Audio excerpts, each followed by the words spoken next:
The Cherokee call this place Sakanaga, meaning the great hills of God. The physical environment helped to shape their spiritual beliefs that feature an enormous spirit who looms over this mountain range.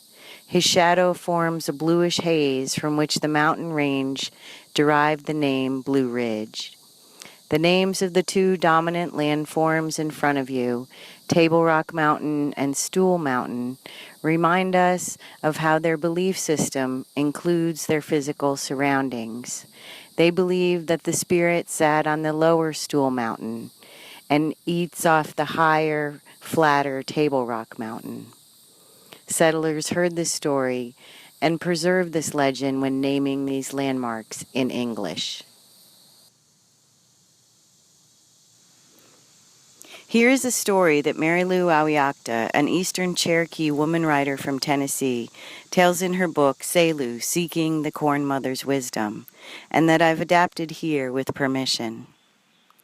When the first white men met the Iroquois chief, Atakulla and his delegation, the first question the native men asked the whites was, "Where are your women?" Upon hearing this, the whites' suspicions about the savages were confirmed. The savages, the white men thought, were out to get their women and would have raped them, and it was a good thing the whites didn't bring their women along on the expedition. But what Atakulla meant was this: where are your elders? Where are your wise ones? Where are your leaders, the mothers and grandmothers of your children, the source of life for your community, the women entrusted to make the important decisions? For the Iroquois nation, from whom our founding fathers learned the principles of representative democracy and separate branches of government, had another lesson to teach as well, and this was one we didn't learn. Along with democracy and separation of powers and representative government, the Iroquois also gave women equal, sacred, and honored status. So the sun for the Cherokee is female. The moon is her brother. When women meet in council, the men wait outside, singing. They sing songs of praise for the discussions the women are having. When there is a question of whether or not to go to war, it is the grandmothers, the ones who had given birth to those whose lives would be put at risk, who make the final decision. We have lost this, but our founding fathers knew it once. Think of what they decided to place on the top of our Capitol building in Washington, D.C. A statue of a Native woman. Think about that. Imagine that we are under a full moon in June. The smell of fruit is drifting on the sweet night wind. The bright stars above spin. There are others gathered here, men, women, children, cousins, neighbors, elders. We are standing along the creek, and then we begin to speak, forgiving our fathers. We want to forgive you now, fathers, for we are your children, and we see what you have done. We forgive you for discovering this land, smearing it with blood and calling it hope, for taking what belonged to others and calling it home.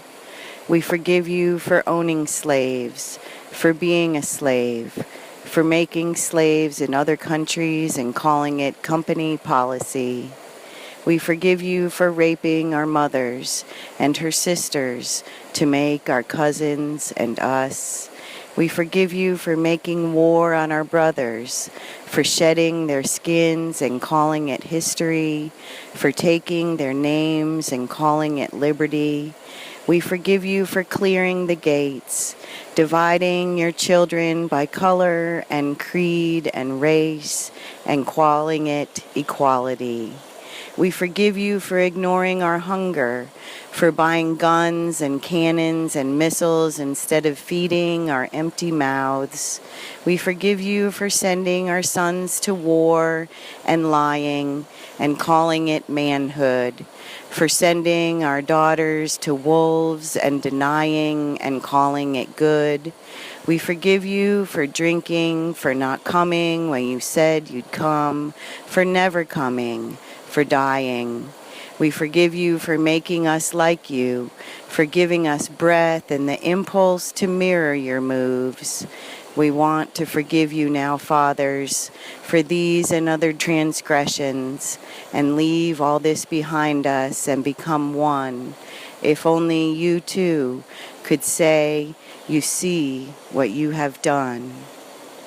Then there is a silence that is deep and long. Within this silence, there is weeping.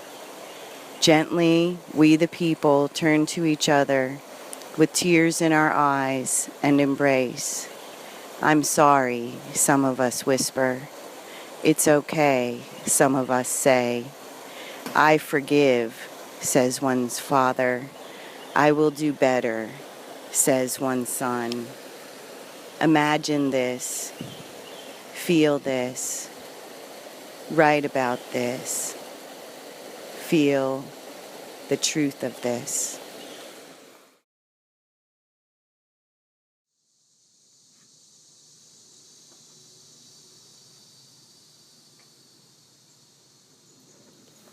Take some time now with the waterfall to reflect on what you are ready to forgive in yourself and others and let fall.